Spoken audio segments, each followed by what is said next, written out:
तो यहाँ हम जानेंगे स्पीच देने से पहले हमें किस तरह की प्रिपरेशन करना चाहिए, स्पीच किस तरह से देना चाहिए और कौन सी बातें हैं जो हमें ध्यान रखना चाहिए एक इफ़ेक्टिव स्पीच देने के लिए। सबसे पहले ज़रूरी होता है कि आप अपने टॉपिक पे फोकस्ड रहें।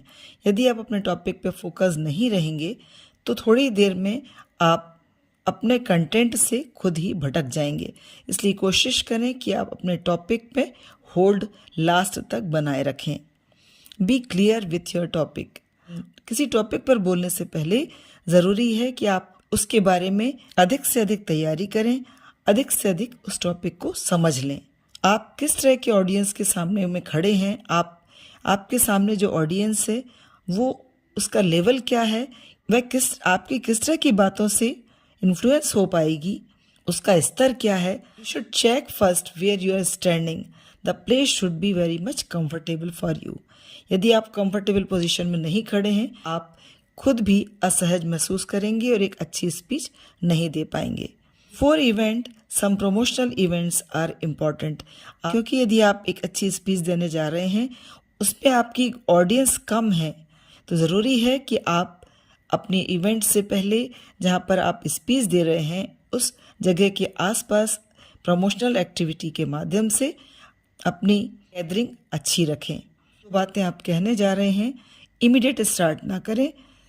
अपने टॉपिक को स्टार्ट करने से पहले थोड़ा वक्त लें, अपनी ऑडियंस को समझें, लोगों के क्राउड को जानें, आपकी माइक की पोजीशन, आपकी हॉल का या ऑडिटोरियम का साइज देखें और उसके अकॉर्डिंग अपनी पिच को, अपनी वॉइस को बैलेंस करें।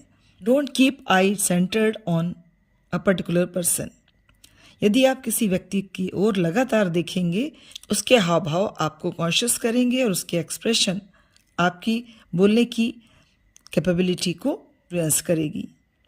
Understand the concept. आप जिस टॉपिक पर बोलने जा रहे हैं उसके कंसेप्ट को समझें, उसके बारे में डीप स्टडी करें, ना कि उसको लर्न करें। कितनी भी इंटेलिजेंस की बातों से आप अपनी स्पीच को भर लें, पर यदि आप अपने कंसेप्ट में खुद क्लियर नहीं हैं तो आपकी वॉइस में भी वो नॉर्मलसी नहीं आएगी और आपके बोलने में भी वो नॉर्मलसी नहीं रहेगी, नेचुरलिटी नहीं मिलेगी। कि आप अपनी बातों को रोचक बना सकते हैं किसी बातों का रेफरेंस दे करके, किसी इंटरेस्टिंग स्टोरीज से जोड़ करके। आपकी रियल लाइफ स्टोरीज हो सकती हैं या कोई फ़नी इंसिडेंट्स हो सकते हैं।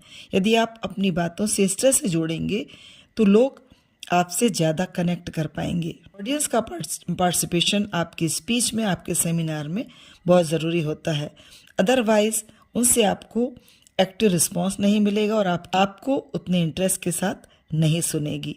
तो टू इंट्रोड्यूस योरसेल्फ बहुत मायने रखता है कि आप अपने को लोगों के सामने कैसे प्रेजेंट कर रहे हैं। और इंट्रोड्यूस करने के लिए आप ऐसे बहुत सारे सेंटेंस बोल सकते हैं।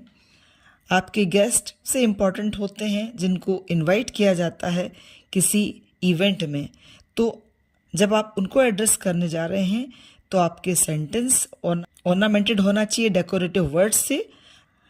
आपकी ऑडियंस एक अच्छी लिसनर की तरह, अच्छे स्पेक्टेटर्स की तरह आपको सुने, इसके लिए आप उनके साथ कनेक्ट करें।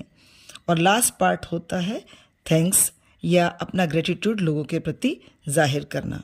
एक्शन के समय आप एक से ज़्यादा लैंग्वेज यूज़ करें क्योंकि आपकी ऑडियंस ज़रूरी नहीं कि किसी एक कम्युनिटी को बिलोंग करती है। You can use multi languages while greeting the people. You can use some energy giving lines like hello everyone, I welcome you all on this beautiful evening. Be ready for this beautiful journey we are going to start together. Let us make this evening wonderful and make it special by your gracious presence.